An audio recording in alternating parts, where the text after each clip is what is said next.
পুরুলিয়া রামকৃষ্ণ মিশনের ভর্তি পরীক্ষায় সফল ছাত্রদের জানাচ্ছি আন্তরিক শুভেচ্ছা অভিনন্দন। ইন্টারভিউ আছে, ভালো করে ইন্টারভিউ দিও।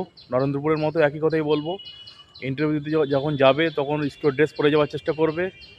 চুল নখ এসব ভালোভাবে কাটবে, জুতোটাও ঠিকঠাক পরবে, ভদ্রসভ্যভাবে ইন্টারভিউ দিতে যাবে। ঠিক আছে? যে সমস্ত কাগজপত্র বলেছে, টাকা পয়সা এগুলো ভালোভাবে গুছিয়ে নিতে হবে, সব কিছু সুন্দর করে, কোনো যেন অসুবিধা না হয়। আর এটা একটা ব্যাপার। আর ইন্টারভিউতে কেমন ধরনের প্রশ্ন করে স্যার, দেখো ইন্টারভিউতে সাধারণ প্রশ্ন করবে, তোমরা পারবে, চিন্তা নেই। তবুও একটা দুটো প্রশ্ন কমন যেমন হতে পারে, তুমি মিশনের ভর্তি পরীক্ষায় সফল হয়েছো, মিশনে কেন পড়বে বাবা মাকে ছেড়ে, এরকম একটা প্রশ্ন হতে পারে। তারপরে বাংলা ব্যাকরণ, ইংলিশ গ্রামার, অঙ্ক থেকে কিছু প্রশ্ন করতে পারে।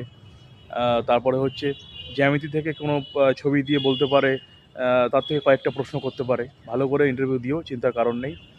একদম ঠাকুরের নাম করে যাবে, ঠাকুরমা স্বামীজির নাম করে, বাবা মাকে প্রণাম করে যাবে ভদ্রসভ্যভাবে।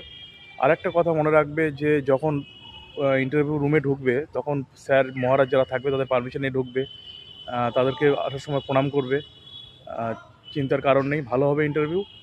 আরেকটা কথা, ইন্টারভিউর সময় নার্ভাস ফিল করবে না, ভয়ে ভয়ে থাকবে না যে আহ, পারবো না, হয়তো ঘাবড়ে আছি, এরকম না থেকে ফুল কনফিডেন্সের সাথে থাকবে। কোনো প্রশ্ন না পারলে মানে যদি এরকম করে যে কোনো প্রশ্ন তোমাকে জিজ্ঞাসা করলো, তুমি হয়তো জানো না প্রশ্নের উত্তরটা, তখন স্যারকে বলবে যে স্যার এই মুহূর্তে আমার মনে করতে পারছি না, বা পরে বলবো, ঠিক এরকমভাবে। ঠিক আছে? ইন্টারভিউ ভালো করে দেবে, চিন্তা নেই, ভালো হবে।